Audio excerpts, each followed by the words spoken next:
wabarakatuh. Bertemu lagi dengan saya Marta Zahira El-Kutubi di dalam seri parenting yang akan saya sampaikan di YouTube saya kali ini. Nah, kali ini kita akan berbicara tentang masalah pembelajaran anak-anak ketika pandemi COVID ini. Nah, selama pandemi COVID, anak-anak selalu belajar di rumah. Sudah 1 tahun lamanya mereka mengenyam pendidikan yang dilakukan di rumah masing-masing. Kalau Menteri Pendidikan bilang itu namanya pembelajaran jarak jauh. Nah, para bunda di rumah pasti kesulitan ya istilahnya dengan membimbing anak-anaknya di rumah, apalagi mengalihkan tugas guru yang diemban oleh orang tua sendiri gitu. Nah, satu hal yang perlu saya tekankan kepada orang tua saat ini adalah sebaiknya dan sejognyanya tugas orang tua adalah memang membimbing anak di rumah di samping tugas guru yang mendidik anak-anak di sekolah. Nah, kali ini Bunda, kita akan berbicara seputar PJJ. Dengan tema kali ini adalah belajar di rumah, why not?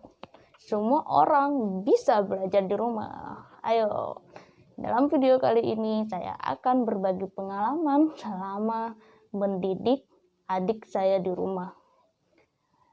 Nah, sebelum itu, jangan lupa ya di-subscribe, like, dan share sebanyak-banyaknya agar semua orang bisa dapat pengalaman yang sama seperti Bunda tonton kali ini. Oke Bunda, baiklah, kali ini saya akan bercerita bagaimana pengalaman saya selama di rumah bersama adik saya yang bernama Tisa Nur Maulina Zakia. Bunda semua bisa loh melihat aktivitas Tisa di rumah di akun YouTube Rumah Tisa Indonesia. Ya, nanti ada di bawah ini nih. Nah, para bunda juga bisa melihat aktivitas kami selama di rumah. Yang terkadang guru-gurunya juga memberikan tugas PJJ berupa video, bernyanyi, dan juga berlatih bikin apa yang namanya kerajinan tangan dan juga kreativitas yang melahirkan kemandiriannya di rumah. Nah, bunda-bunda juga bisa loh mencontoh apa yang bisa lakukan di rumah. Nah, bersama saya Marta Zahira El-Kutubi, Bunda akan mendapatkan hal ini kali ini. Belajar di rumah, why not? Oke, saya akan berbagi pengalaman saya pertama kali membimbing Tisa adalah ketika tante saya bilang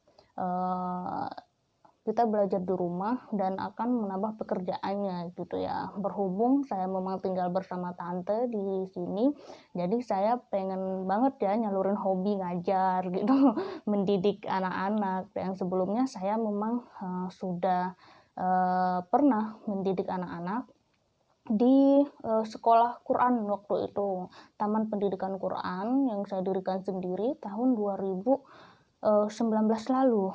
Nah, di situ banyak anak-anak PAUD dan juga anak-anak TK. Nah, gitu tuh. Betapa susahnya ya kalau kita belajar dengan mereka gitu. Nah, pengalaman saya pertama kali nih membimbing adik-adik ini di rumah gitu. Untung saya cuma ditugaskan membimbing Tisa waktu itu ya. Nah, tipe belajarnya itu belajar sambil bermain. Nah, kita di situ biasanya belajarnya asik-asik aja gitu.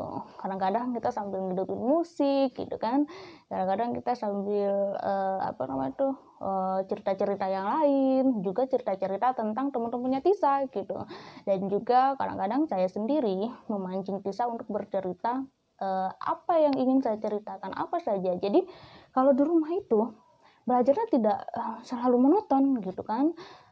Juga tidak perlu ditakutin juga sih belajar di rumah yang seperti orang-orang bilang itu kan belajar di rumah susah dan lain-lain. Memang kalau memang dibimbing oleh orang tuanya sendiri yang sepengalaman teman-teman Tisa sendiri ya, yang saya tanya sama tante saya, banyak yang kesulitan untuk mendidik anaknya di rumah. Terkadang ada orang tua yang mempunyai anak lebih dari 2 gitu, ada juga yang sampai 5 gitu kan.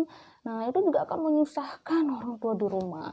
Dan bunda semua di rumah bikin anaknya seolah-olah belajar sambil bermain. Nah, hal itu sangat ampuh untuk memancing anak-anak betah belajar di mana saja gitu. Nah, asal bunda tahu loh, di rumah ini bisa belajar, kadang-kadang kita belajar sambil bermain juga, apa ya, saya pun sendiri membuat berbagai kreativitas agar nilainya tinggi di rumah. Dan paling inti, saya selalu melatih kemandirian Tisa itu sendiri. Nah, tidak di apa ya, mungkin saja gitu kalau anak-anak di rumah tuh memang bosan ya, dan lain-lain, juga gampang stres gitu. Tapi saya tidak membuat hal itu. Bagi saya, mendidik dia di rumah itu serupa dengan kita bermain gitu, bermain anak-anak gitu ya. Terkadang ada itu tugas video, kita bikin asik-asik aja karena dia sering nonton video YouTube ya, kayak dia asik-asik aja gitu, hai guys gitu, aku bikin video nih gitu, video menanam kunyit gitu kan, atau video menanam bunga matahari gitu. Nah, asal teman-teman tahu, sekarang bunga matahari Tisa udah ada mekar, udah ada tuh tamannya di bawah depan rumah. Nah, kita asik-asik aja, ada belajar sains juga, ada belajar mengenai sastra juga, puisi gitu. Nah, bunda juga bisa cek loh di YouTube-nya Rumah Tisa Indonesia. Sekarang Rumah Tisa Indonesia lagi perbaikan studionya di kamarnya sendiri. Kita akan bikin live tentang Tisa yang akan kita tayangkan dalam acara belajar bersama Tisa. Nah, bunda-bunda juga bisa berbagi dengan anak-anaknya di rumah. Jadi tidak melulu membosankan gitu, harus ke sekolah dan lain-lain, apalagi dengan kondisi pandemi saat ini. Bunda juga harus bisa menyeimbangkan antara kreativitasnya di luar dengan yang di rumah. Terkadang saya pun memberikan ya, karena memang dia belajar dengan saya, semuanya saya berikan gitu, agar dia bisa mengatur waktu gitu, mengatur waktu di rumah antara nonton sama apa ya, bermain di luar bersama teman-temannya juga. Terkadang bisa juga bermain di itu, di apa namanya tuh, di HP-nya main game atau apa gitu. Nah, itu tidak saya larang gitu, sebab apa ya, namanya juga asik-asik aja gitu. Saya juga jarang marah gitu, walaupun sering ngomel tapi jarang marah, dia juga asik-asik aja gitu. Nah, begitu ya bunda, belajar di rumah tuh mengapa tidak kita bisa berkreativitas bersama anak-anak di rumah.